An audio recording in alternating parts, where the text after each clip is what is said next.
Well, hello there, everyone. This is Lily from Je t'aime Neither, and we're here with our weekly short story in the series There's Only One Paris.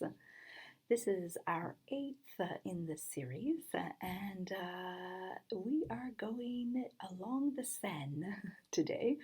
That is the setting of this week's story, which is called Picnics and Surprises Along the Seine. The story was inspired by many people who had put in a request for a story about a picnic, and many of those people specified that they liked picnicking along the Seine, which I do too. We had some beautiful content sent in by Jeannie Mayer, so thank you very much, Jeannie. You always send in some wonderful passages, and the story also includes a little snippet from Janet Conroy, who often comments on the posts as well.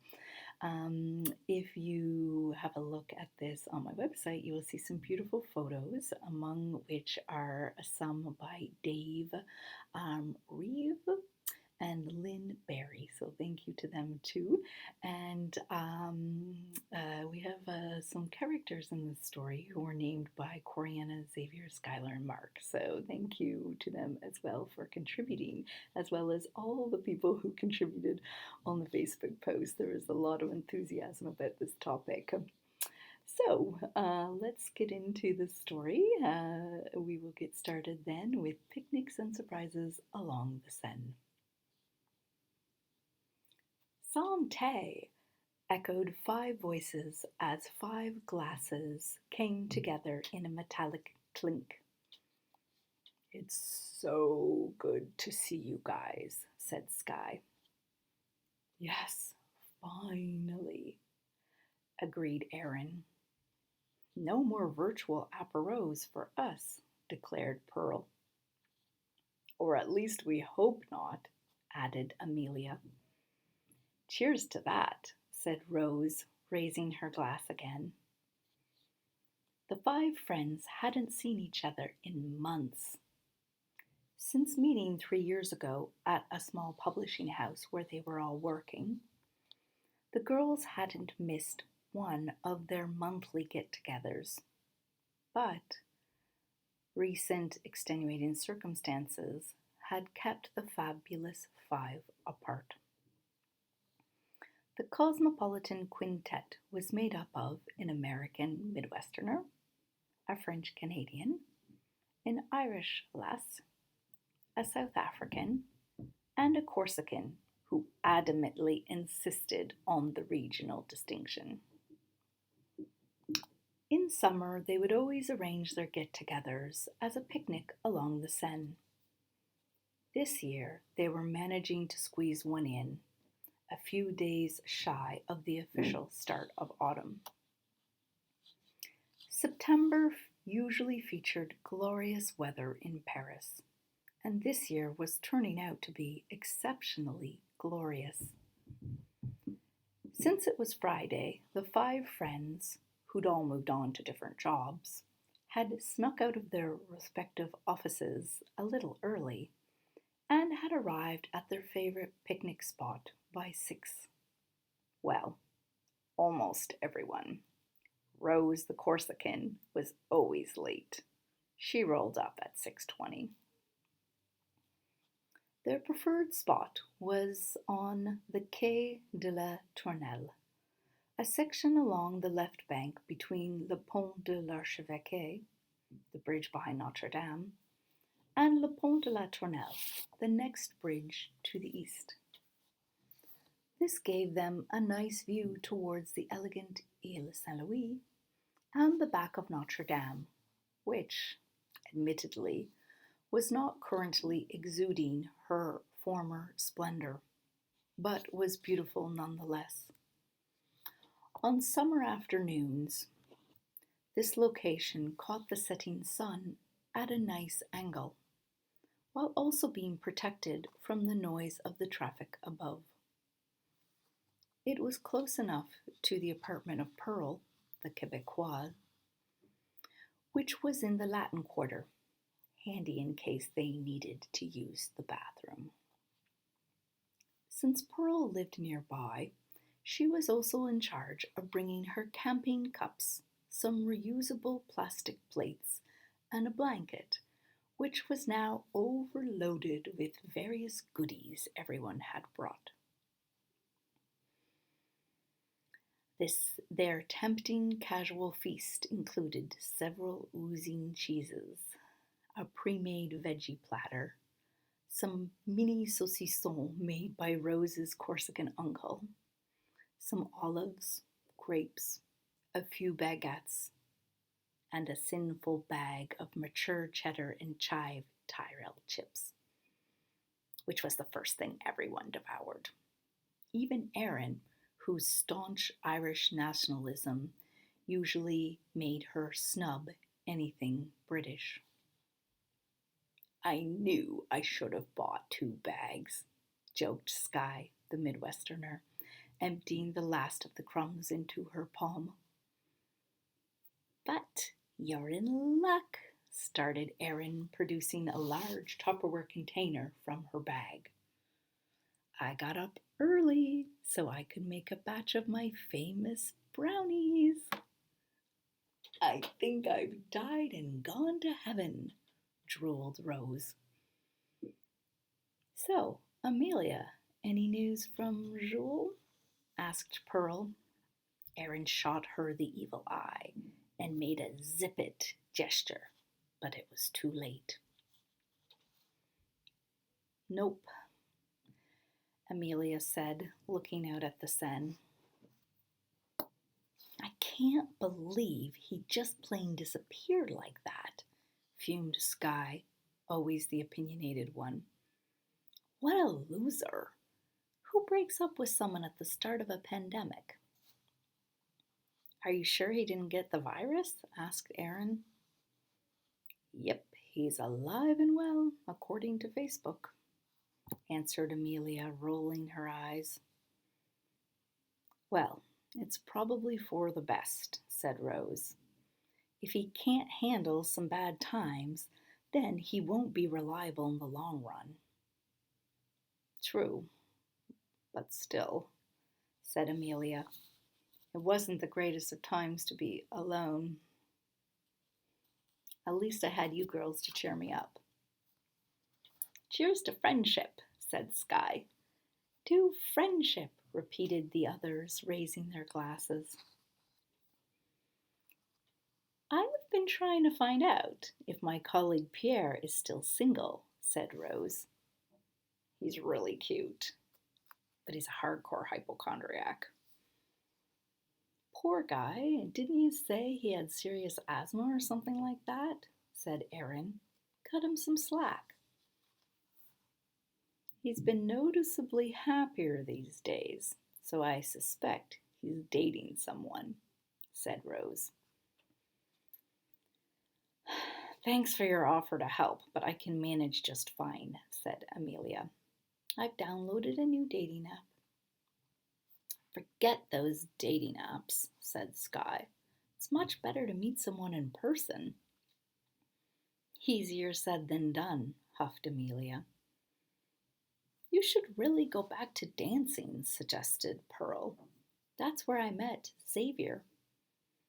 There are tons of cute guys who come out.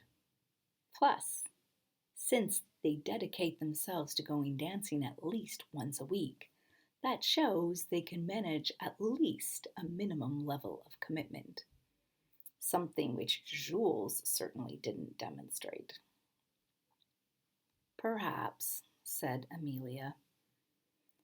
As much as she loved dancing, she wasn't so sure she was all that keen on the idea. That's where she'd met her longer-term boyfriend before Jules, Laurent, and she definitely didn't want to brush into him and his new girlfriend swirling around on the dance floor.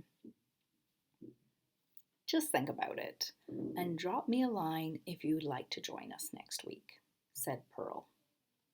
Try something different. Be spontaneous. Okay, gals, who's ready for a brownie? Asked Erin, waving her Tupperware in an attempt to put an end to their inquisition of poor broken-hearted Amelia. She removed the lid, releasing an intoxicatingly sweet aroma of chocolate and vanilla. In a matter of minutes, there was nothing left of them but a few crumbs. In spite of the chocolate pick-me-up, Amelia's spirits had only mildly lifted. She gazed out at the river. The sun was still in the sky, and so a golden shimmer sparkled across the Seine's surface. It was sometimes hard being the only single one in her group of happily coupled up friends. They'd all seemed to have met their l'âme sœur, their soulmates, and she was left with the castaways, the dancers sitting in the chairs in the corner that no one else wanted to dance with, who, in turn, didn't want to dance with her. The river's waltzing waves didn't seem to have any answers for her. "Sorry, gals, I gotta call it an early night," said Amelia, suddenly hopping up from the blanket. "I have a lot to do tomorrow." Before her friends could object, Amelia blew them all kisses and scooped up her bag. "I'll be fine," she called over her shoulder as she headed east along the river bank. She was planning on walking to the Austerlitz station where she could catch line number 5.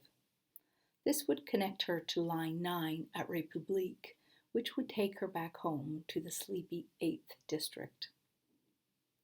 By now, more people had gathered along the riverbank, and a festive ambiance prevailed.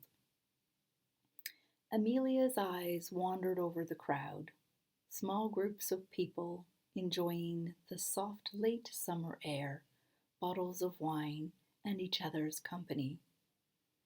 Unfortunately, her eyes also fell on several overly affectionate couples. Where, oh where, would she find a new and better Jules?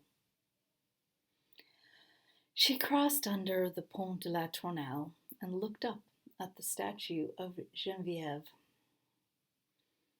one of the patron saints of Paris. The young nun is said to have saved the city from Attila and the Huns back in 451 AD. "Come on, Geneviève," thought Amelia. "Save me from the barbarians of the dating world." Soon after passing under the bridge, the riverbank became the Jardin Tino Rossi. The south part of this garden had small plots of flowers and bushes, weeping willows, and some outdoor sculptures, whereas the stretch along the river had a few mini amphitheaters. Around 20 feet wide, these half-moon areas were fringed by a few tall steps which descended down to the bottom landing. One of these was currently filled with around a dozen couples dancing salsa.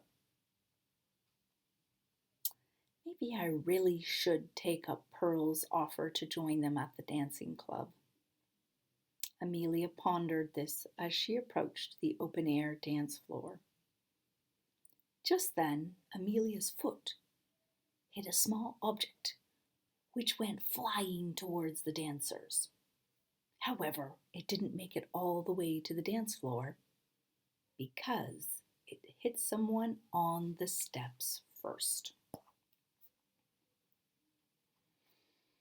"Oh no," thought Amelia, mortified. What should she do? Turn and run the other way? Pretend that she didn't know what had happened? The victim flinched. He reached down to pick up the projectile and turned around. There was no way she could hide now. A slender young man with thick, short, dark hair stood up, looked at her, and raised his hand. Between his finger and thumb was a wine cork. He smiled.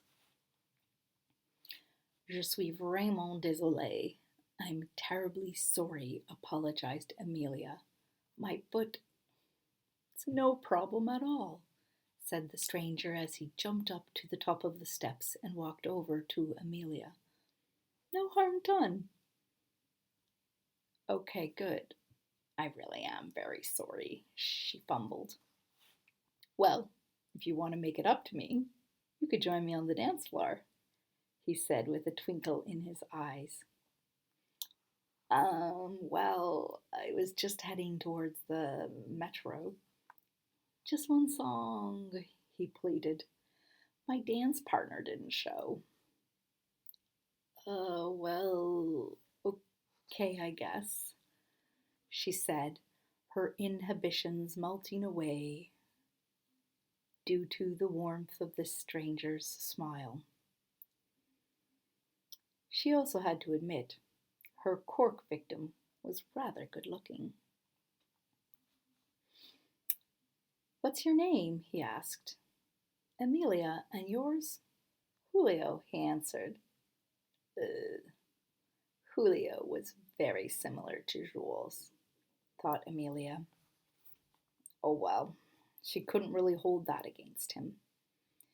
He hadn't chosen his name, nor did he have anything to do with the dreaded Jules. Where are you from, Amelia? He asked as he swung her around the dance floor. South Africa, and you? Venezuela, he replied. Oh, that's why you're a good dancer. And perhaps that's why you're good at shooting corks. You must be from the wine region, he said. Actually, I am, she confirmed. I'm from Franschhoek. Beautiful place. Oh, you've been? She asked. No, but I have a cousin who lives there, he said. He loves it. Their chipper chatter had already taken them into the second song, and a third one also flew by. Amelia couldn't remember the last time she'd had so much fun. She'd completely lost track of time. At the end of the next song, the host went to change the sound system's playlist. I should really get home, said Amelia. Oh, what a shame, said Julio. Where do you live? Over near Place de la Concorde.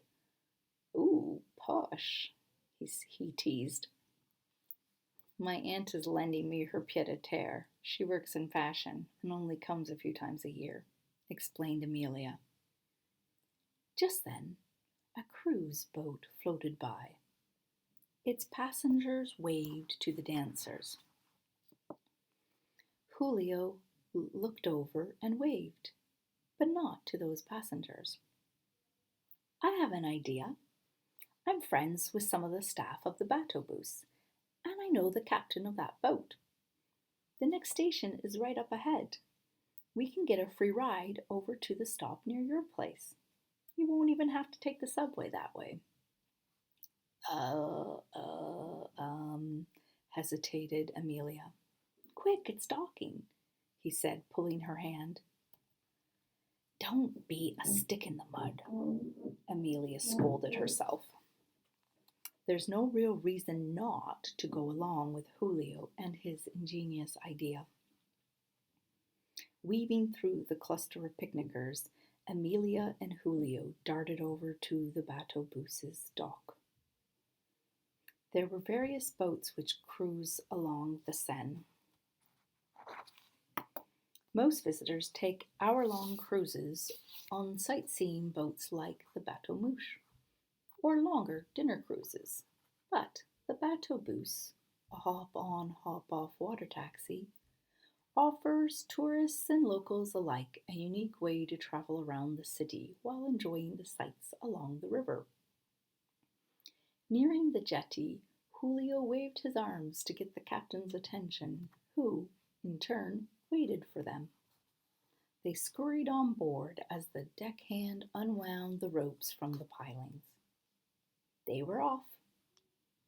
Hola, Julio greeted the captain, who made a little salute back. This is Amelia. Amelia, meet Mark. Bonsoir, greeted Amelia. Mark winked at Julio and waved them on, signifying there was no need to chat. They were in good enough company, just the two of them. They'd gotten on the bateau-bus at its easternmost stop, Le Jardin des Plantes. From here, the boat turned around to cruise west. The sun was just dipping under the horizon. This must be the last cruising of the day, as the bateau-bus generally stops at dusk. Gliding on the Seine at twilight and afterwards can be very romantic as well as memorable. At this time, one can see and get a sense of the evolution of this great city. Julio guided Amelia to the very back of the boat, where there was a small outdoor deck. There were only a handful of other passengers on the boat, and these were all seated inside, so Julio and Amelia had the deck to themselves. This is a great way to see the city, said Amelia, beaming. Is this your first time on the bateau-bus? Asked Julio. Yes, actually it is. I did one of those larger tourist boats when I first arrived in Paris. When was that? He asked. 3 years ago. How about you? How long have you been here? For just over 2 years, he replied. I came to do my master's, and I hope to stay, as the situation in my country is pretty bad right now. However, it might not be so easy to get papers in order. That's a bummer, she said. I'm lucky enough to have a British passport, but that's going to get complicated soon as well. Do you hope to stay here? He asked. Oh, yes, forever, she said enthusiastically. And one day I'm going to have an apartment along the Seine, like those over there on Ile Saint-Louis. It'll be just like in La Traviata. I would sing my heart out as I take my last breath. What a way to go. Well, I hope you can achieve your dream of the apartment, but not the tragic ending, at least not anytime soon, he said jokingly. So, you're a fan of opera as well as salsa? Yes. Well, if I could sing, I would have become an opera singer, she said. I content myself with enjoying it from a seat in the audience instead. How about you? I've actually never been, he admitted. Caracas has a gorgeous opera house, but times have been tough there for a while. I've been meaning to go to the one here, well, ever since I arrived in Paris. The new season is just starting. We could go together if you like, she suggested. That'd be great, he said. Hey, the lights of Notre Dame just turned on. Isn't she beautiful? Yes, it's a magical building, replied Amelia. All of Paris is magic, especially at this time of day. I agree. The magic of Paris is more undeniable at night, and from this vantage point, he added. Did you know that there's only one UNESCO World Heritage Site in Paris, and that it's the banks of the River Seine? No historic building alone has that distinction in the city. No, I didn't know that, said Amelia. That's very interesting. We tend to forget that the Seine is unique to France, he said. It begins northwest of Dijon at a place called Source Seine and flows northwest through Paris and empties into the English Channel between Le Havre and Honfleur. What a special river, said Amelia. They floated alongside Ile de la Cité and past the Conciergerie, its turrets and towers harking back to medieval times. Oh, look, we're coming up to my favorite bridge, said Julio. The Pont Neuf. Did you know it's the oldest bridge in Paris, despite being called the New Bridge?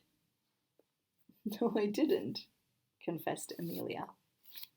Yes, it was built in the early 1600s, informed Julio. It was the first bridge to span the whole river, and the first with no houses. Cool, said Amelia. She craned up her neck to admire the beautifully lit bridge as they cruised under it. Those faces are a bit creepy, though. Yes, they are scary. They're called mascarons, and there are over 380 of them all along the bridge. How do you know all of this stuff? She asked, puzzled.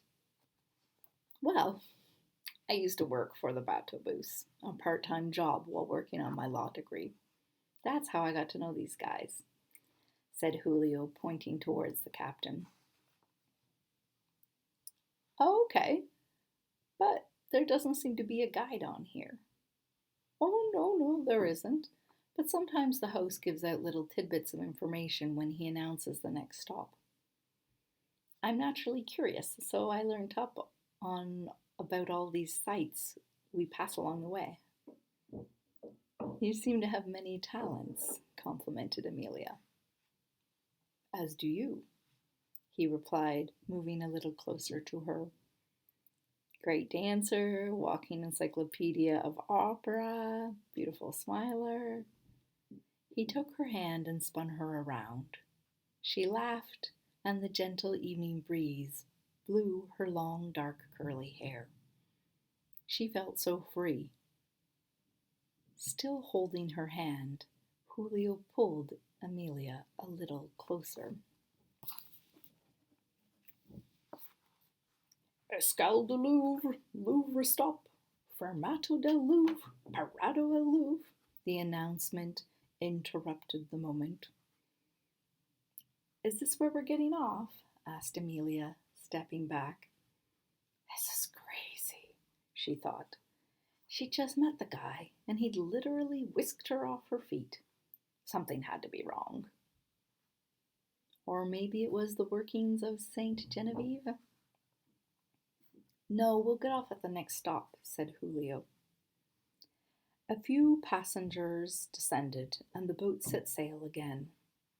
They leaned back against the railing, silently taking in the enchanting vista. The sky was transitioning to a royal blue.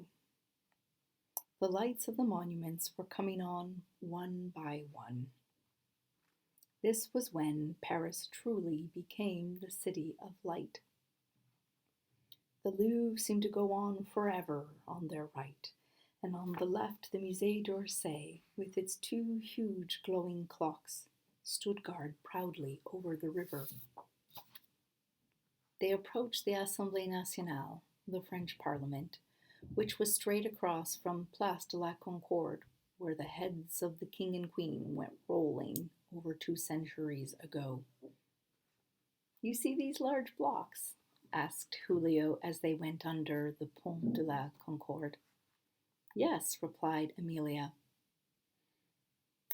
They were from the Bastille prison, he said, revealing another one of his fascinating facts. Neat, exclaimed Amelia. I always wondered why it was no longer in Place de la Bastille. It's a nice bridge, he said, but we're actually coming up to the most beautiful one of all. At least in my opinion. We'll get off the boat just before. The station is coming up. The boat veered to the right towards its dock. I don't want this moment to end, said Amelia, savoring the last seconds before they reached the river bank. No need for it to end, said Julio. We could go for a little walk along the water, if you like. Amelia hesitated. Her mind naturally drifted to everything she'd intended to accomplish that weekend. Would staying out a little longer really hold her back from her to-do list? Did she really need to do her laundry tomorrow morning? Couldn't it wait? Couldn't she try living in the moment? Just this once. Julio was not Jules. He seemed to be dancing to a very different beat. The boat hit the dock. Julio grabbed her hand, and they hurried to get to the exit before the boat pushed off again.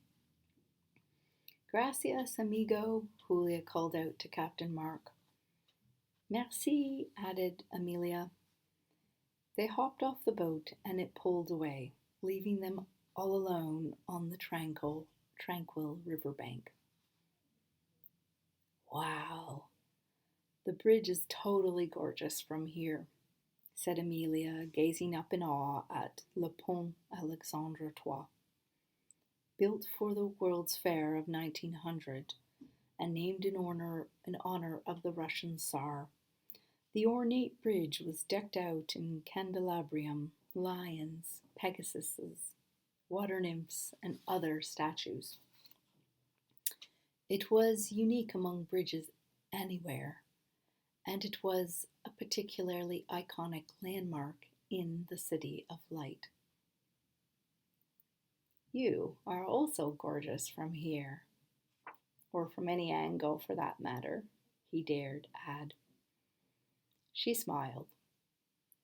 They could hear the rhythm of the water lapping softly against the Peniche houseboats moored nearby. Twilight was turning to darkness, and the lights reflecting upon the water appeared to be straight from Van Gogh's Starry Night. Nighttime along the river had to be the most intimate feeling. Amelia thought about the many who'd gone by that specific location over the centuries, and for so many different reasons. Life, death, war, escape, joy, despair, and wanderlust are just a few of those reasons one could imagine. Least we forget love. I think I'll take you up on that offer for a little stroll, she said coyly. Great, he cheered. Which way would you like to go? Surprise me, she said, embracing the spontaneity the river and its banks had instigated. She would simply go with the flow. In this case, it was flowing downstream, along the waters of the Seine. He took her hand and they walked, not off into the sunset, but into the twilight, venturing bravely into the unknown. Well, I hope that you liked this week's story. And don't forget to stay tuned next week, where we will be going to a different neighborhood of Paris. We will be going to the east of Paris, and we will be visiting a place called the Promenade Plantée. So stay tuned, stay safe, and stay curious.